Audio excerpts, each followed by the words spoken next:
Welcome back. So a little news video now in between the first and second period between Philadelphia and Tampa. I have got notes on the Philadelphia Tampa game.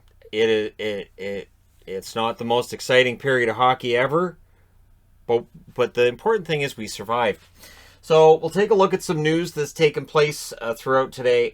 Kyle Clifford recalled by the Toronto Maple Leafs, who sent Joey Anderson down to the minors. Clifford's very excited to be back with Toronto and get a chance to play.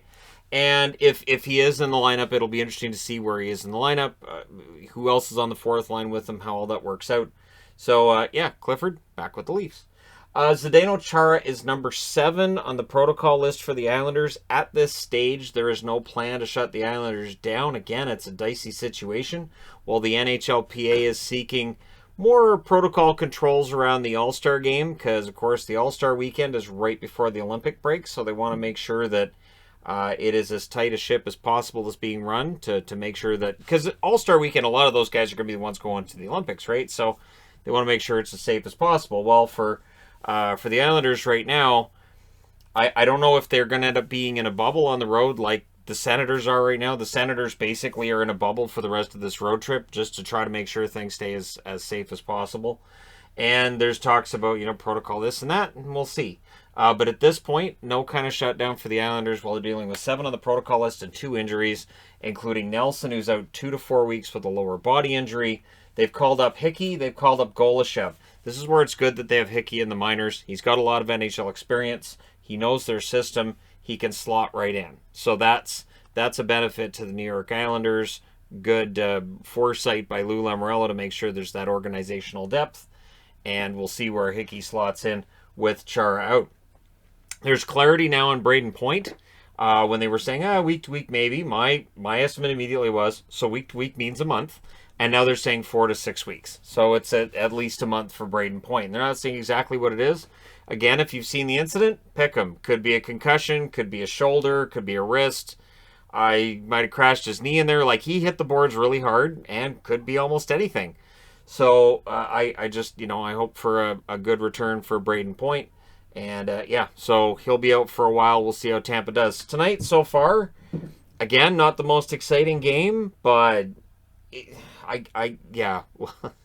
there's only 3 games on, and I'm thinking to myself, on a night where there's like 12 or 13 games and they're all great fun, sure, that happens. But of course, on a night where this is the only game that's on right now, it's there.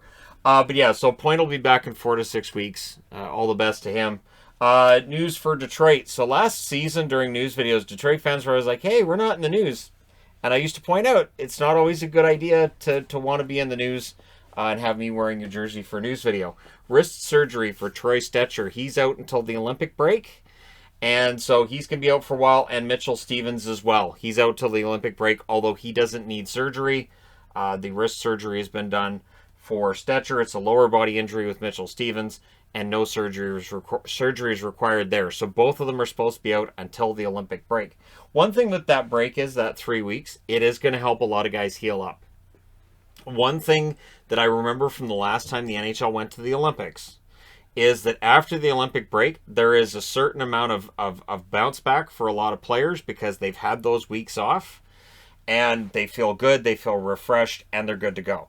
So that's one good thing, that fingers crossed that they go over, they play in the Olympics, they have this experience for a few weeks.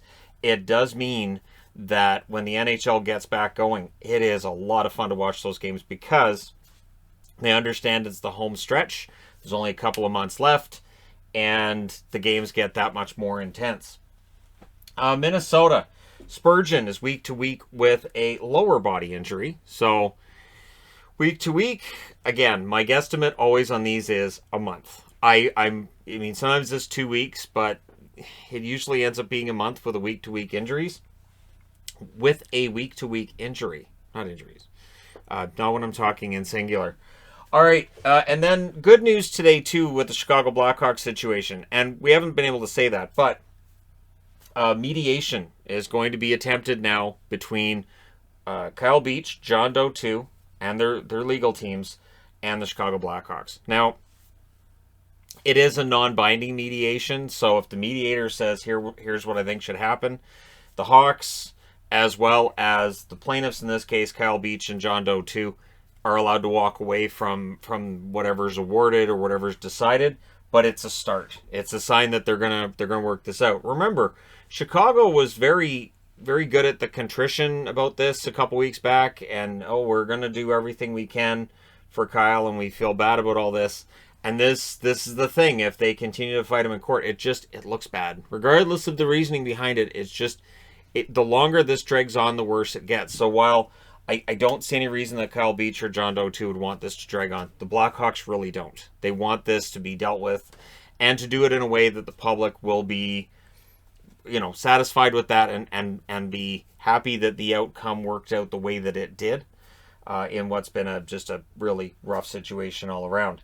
So, on the lighter side from that, Andrew Mangiapane has 15 goals. He also has 2 assists.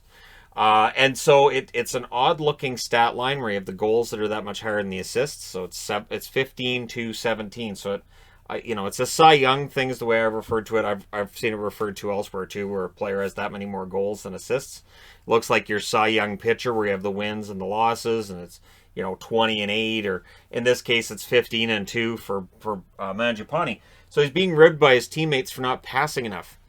I don't think that any coach anywhere is necessarily going to say anything, but there is something to the idea that if you build up your assists, you're able to get more goals. But he's on pace for about 60 goals, so it's probably fine. Probably not a big deal. We'll see as well, because they do play tonight against Chicago. Can he start doing that at home as well? Calgary's had a harder time at home than they have on the road so far this season, and if they can start playing at home the way they have on the road, they're in really good shape. I've seen the articles on who's better between Calgary or Edmonton. I still think Edmonton's probably the better team overall. They've got McDavid and Draisaitl, and they're just lights out. However, Calgary's definitely in that conversation. Can't wait for the next time those two teams meet one another. One of the more... It's kind of a ridiculous thing I was reading through today. So the question of whether or not there's any kind of panic in Winnipeg after the losses they've suffered. So they had the loss in Edmonton, and then in Vancouver, and then last night against Pittsburgh.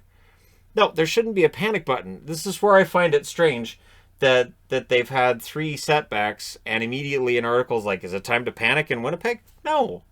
Absolutely not. Again, they had the game against Edmonton where they were right there, and it was a great game and just great goaltending at both ends of the ice, and that was just a really solid game.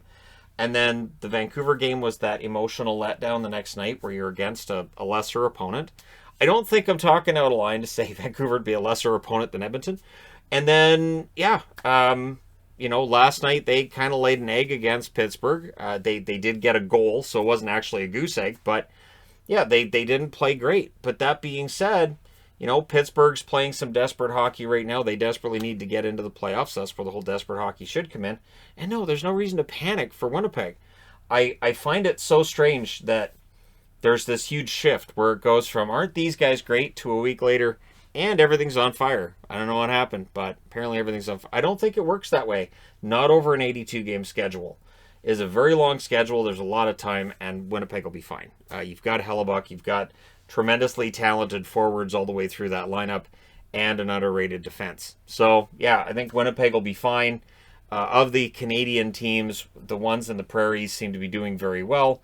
The team in Toronto seems to be doing relatively well as well. So those 4 are pretty darn good. And then you've got Montreal and Vancouver and Ottawa, but they try. That's the important thing, is they try.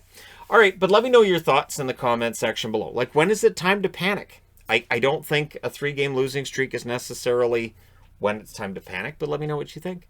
Let me know in the comments section below. As always, don't forget to hit like and subscribe. If you're browsing your way through, you just happen upon this video. Thank you guys so much for watching, for all your support. I will talk to you again soon.